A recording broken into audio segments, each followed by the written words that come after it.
A man considered a suspect in the so-called Killing Fiel murders is up for parole review, and grassroots campaign has been launched to ask the Texas Parole Board to keep tight security measures in place. Clyde Edwin Hedrick is his name. He's currently under the state's highest level of supervision. The founder of Texas EquuSearch, Tim Miller, wants to keep it that way. KPRC2 investigator Robert Arnold has been following the investigation surrounding Hedrick for years, and Robert is joining us now from the newsroom with the community's concerns. Robert.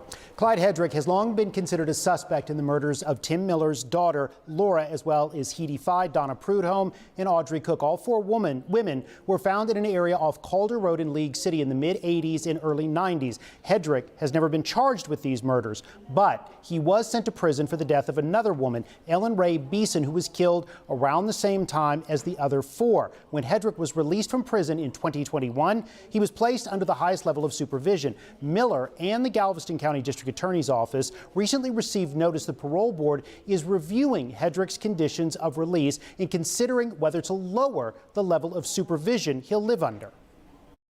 I don't think there's any way possible that Clyde is finished doing what he's accused of doing in the past. I think Clyde is still extremely dangerous. Tim Miller has never stopped working to find the truth. The murder of his daughter Laura is what prompted Miller to create Texas EquuSearch. The Galveston County District Attorney's Office confirms Hedrick remains a suspect in the Killing Fiel's murders, but he's never been charged and has denied any involvement. Hedrick did go to prison for the 1984 death of Ellen Ray Beeson, who died from blows to the head. Hedrick was paroled in 2021, sent to live in a secure halfway house, and placed under super intensive supervision. Miller said he received a notice from the parole board on Thursday. It was reviewing the conditions of Hedrick's release and considering relaxing the supervision requirements. I sent the parole board a letter also and stating my concerns, and I certainly feel as though he's a suspect in my daughter's murder. I sent them the poster with Clyde in the middle as alleged serial killer with the girls around him. Galveston County District Attorney Jack Roady also expressed his concerns to the parole board, telling KPRC2.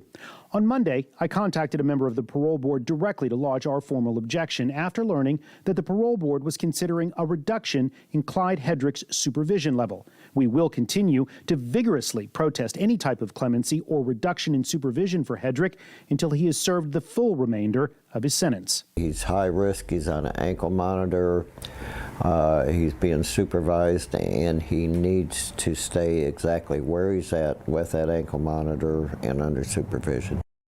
Miller says until the investigation surrounding Hedrick reaches a conclusion one way or another, he worries he'll take off if conditions of his supervision are relaxed. We will let you know when the parole board makes a decision. Live in the newsroom, Robert Arnold, KPRC2 News. All right, Robert, thank you. And coming up